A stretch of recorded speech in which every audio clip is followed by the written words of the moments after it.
Alright, what's up mga tangay? Welcome back. This is my YouTube channel, Katangay PLC. So mapagpalang araw mga tayo. Good morning, good afternoon, at good evening. Alright, guys, mga idol, dito mag-reaction tayo for today. Dito sa nangyari sa kay Kuya Dib sa ay nampon nga ni Tatay Tikram. At dito sa beneficiary rin ni Kalinga Prab na si Jimel. Dito mga idol mga guys, kung nakasubaybay ka sa buhay din ni Jimel, ay pares din sila. Hindi pares sa ano,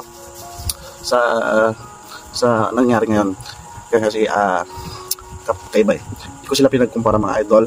Dito nga sa thumbnail ko Kuya Dib, naligaw ang landas. Dito kay Jimel naman, Jimel hindi matutulad kay Dib. Dito, hindi ko rin maano kung ano kapalaran ni Jimel mga idol. So alright mga idol, kung hindi ka pa nakasubscribe kay Tikram, subscribe na ipanorin natin mga vlogs. Charity niya din. Parehas yan kay Kalinga Prab din. Kung hindi ka rin nakasubscribe, mag-subscribe ka na para pati ka rin sa mga vlog ni Kalinga Prab. Mga idol na tumutulong yan sa mga ating mababayan. So dito, una muna tayo kay Kuya Dib nangyari, di ba mga idol? Si Kuya Dib ay nakita natin na umalis na siya kay Tatay Tikram, di ba mga idol? At ito ay siyempre naligaw ang landas niya na rin. Tingin natin dyan mga idol, di ba?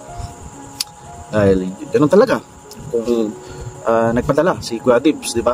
Kuya Dib sa kung sino nag-ano sa kanya o kung sariling decision niya, di ba mga idol? So parang sinayang niya mga idol. Nasa ano na siya, nasa maganda na sana na siya ng sitwasyon. So sinayang niya ang pagkakataon para mabago yung buhay niya, di ba mga idol? Hindi niya inano yung oportunidad na nandito si Tatay Tikram para sa kanyang pagbabago, hindi pagbabago, makaahon sa hirap.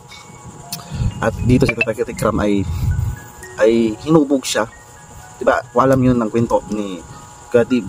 Naging kargador siya, tinawag siya ng kargador, di ba mga idol, na di siya inano tinigilan ni Tatay Tikram na matulungan, di ba? Yung nakita natin 5 years ago, di ba mga idol, tapos nakagulat na ganito, na ang balita nga si Kuya Dib ay umalis na sa poder ni Tatay Tikram. At sa mga vlogs naman niya ni Tatay Tikram, yung mga dahilan, di ba mga idol? So na-reactionan ko na rin, parang sabi niya sa kwento niya, yung nagbago, yung nag-alaga sa kanya. So parang binabaliktad niya, di ba mga idol, si Tatay Tikram yung nagbago. So hindi naman natin nakita mga idol na bago si Tatay Tikram, na si Tatay Tikram nakubog sa kanya dito mula sa kahirapan na bilang kargador at ngayon ay bilang estudyante sana na nagbigay inspirasyon sa mga viewers, supporters niya na tularan sana. Kaso biglang nagbago sa isang glap lang na nagdesisyon na si Kuya Dib na parang nakulong siya dati sa aula sa tingin niya, sa sarili niya. Hindi siya naging malaya sa poder ni Tatay Tikram. Sa akin mga idol, hindi naman ginawa ni Tatay Tikram na kinulong sila. Kininto naman ni Tatay Tikram sa live na malaya sila. Si Kuya Dib sinunod ang mga luho, may negosyo siya, at kitang-kita naman natin kung pinabayaan siya ni Tatay Tikram, hindi siya magaganyan maging tao. Di ba mga idol, hindi ko binaba si Kuya Dib. Sana mapagtanto, mapag-isipan niya, at inano naman siya ni Tatay Tikram na hindi pa huli ang lahat sa nangyari sa buhay niya.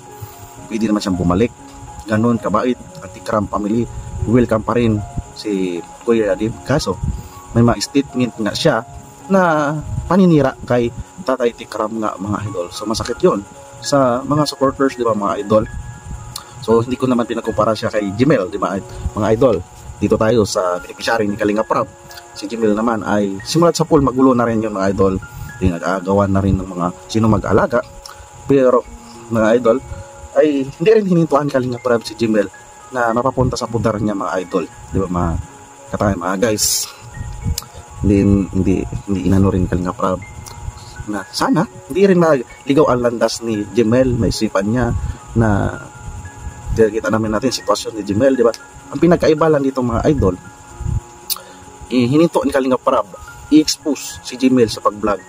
Kasi palagi nakita sa vlog si Jimel nakakaroon ng basher, yung mga idol. Ang problema dati ni Jimel mga idol, yung 2 years ay ganun nangyayari kay Dib, yung agawan sa sponsor. Buti nga nawala na dahil nahinto si Jimel na i-vlog. Pero tuloy-tuloy dyan mga idol yung scholarship pag ano ni aruga ni Kalinga Prab kay Jimel, di ba mga idol? Kita-kita natin sa daily vlog sa mga kay Ma'am Jack. Kita natin.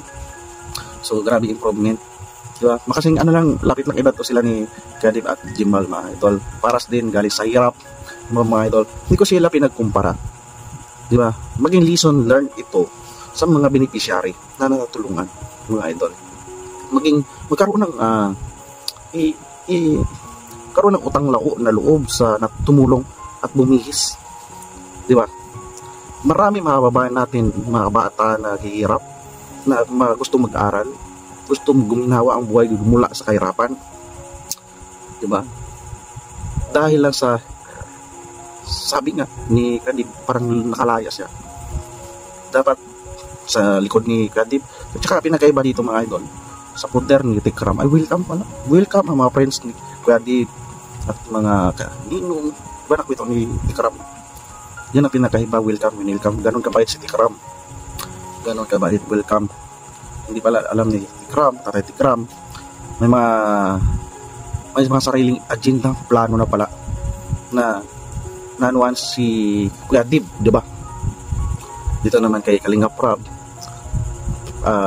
sa Opcam, iba rin, hindi mahigpit, walang nakaano pasok sa property ni Kalinga Prab, kung sino-sino yung mga lang, pamilya. So isang lesson learned na rin si Tatay Tikram. Winilcome yung ano, hindi ko sinisisi si Tatay Tikram, ganun talaga yung bait na tao. Siyempre hindi rin inisip ni Tatay Tikram na mga ganito mangyari. Mayroon palang labas-pasok na mga may sariling agenda o plano kay Kuya Dib. Sana yung nag-ano kay Kuya Dib, sana masuportahan, kasi nanginayang kahit si Tatay Tikram umiyak nga, mga idol. Dito kay Jimel, stable si Jimel, basta tuloy-tuloy lang si Jimel, mababago ang buhay niya kay Kalinga Prab. Hindi mababago yung hindi maging naranasan niya dati yung kabataan niya. Makapagtapos siya pag-aral, o diba, may allowance, huwag magmalaki ang ulo, huwag magharap ng sobra, isipin sarili mapagtapos, at least mayroon tumutulong, diba? Dapat ganun isipin ng beneficiary, huwag yung luho.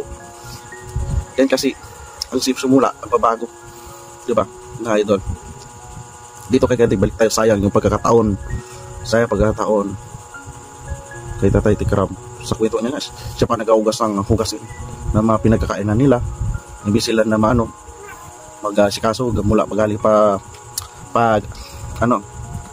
sa biyahe ni Tatay Tikram. Grabe ang kwento, diba, mga idol. So dito, mga idol, hindi ko sila pinagkumpara, si Kuya Dib at si Jimel. Hindi ko sila pinagkumpara, pero parehas ang same ang kanilang story, kanilang kwento ng buhay mula sa hirap at tinulungan ng charity vlogger, si Tatay Tikram charity vlogger, si Kalinga Prab charity vlogger. So parehas yung sitwasyon, kwento ng buhay, diba, mga idol. Comment down below yan, mga idol, sa comment section. So hindi ko naman pinagkumpara o sila, mga idol, para mabas. Ito ay lesson learned sa mga bagong beneficiary na tutulong sa nila Tatay Tikram at nila Kalinga Prab din, sana, o diba, dahil parehas sila charity vlogger, sana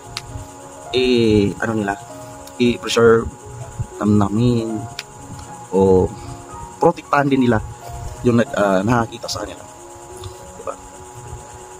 Pagkakataon na nila, dami na nangangarap na tulungan, makapag-aral, mga idol, diba? So alright, mga idol, lang reaction ko sa buhay ni Kuya Dib nangyari ngayon, naligaw ang landas. At kay Jimel, hindi matutulad kay Kuya Dib, dahil kita natin sa Jimel, enjoy siya kasama si Kalinga Prab, Keyboys, diba, mga idol? Ganun lang, diba? Huwag mag-i-spoil, maging malaki ang ulo, maging humble pa rin, dahil nandyan yung blessing darating sa kanila, diba, mga idol? So alright, mga idol, yan lang reaction ko. At hindi ko sila pinagkumpara. Gusto ko lang ikwento, reaksyonan kanilang pagkakaibang sitwasyon. So alright, mga idol, yan ang reaction. At hindi ka pa nakasubscribe kay Tikram, subscribe natin, panoorin natin, like share natin, andun is at kay Kalinga Prab, hindi ka pa nakasubscribe natin, charity vlogger rin din, mga idol, reaction. At sama na Kalinga kay Kuya Bal Santos Matubang, subscribe natin, like share natin, andun is at kay Atid na yan, kay Ka-Business Official, kung hindi ka pa nakasubscribe, subscribe natin, like share natin, andun is Kapalids TV. At hindi ka pa nakasubscribe sa aking munting YouTube channel, pag-subscribe ka na para updated ka sa mga upload reaction ko at ipipits ko, katangay pili ito kung zero, mag-follow ka na para updated ka rin sa mga upload yan, sa mga charity. At hindi ka ka pa nakapalo sa Facebook at PLC, para updated ka rin dyan mga idol. So mga idol, maraming salamat sa panonood at lagi tayong mag-ingat. At see you sa next reaction ko at lagi tayong mag-ingat. Maraming salamat at sa panonood. Adios, bye-bye, thank you.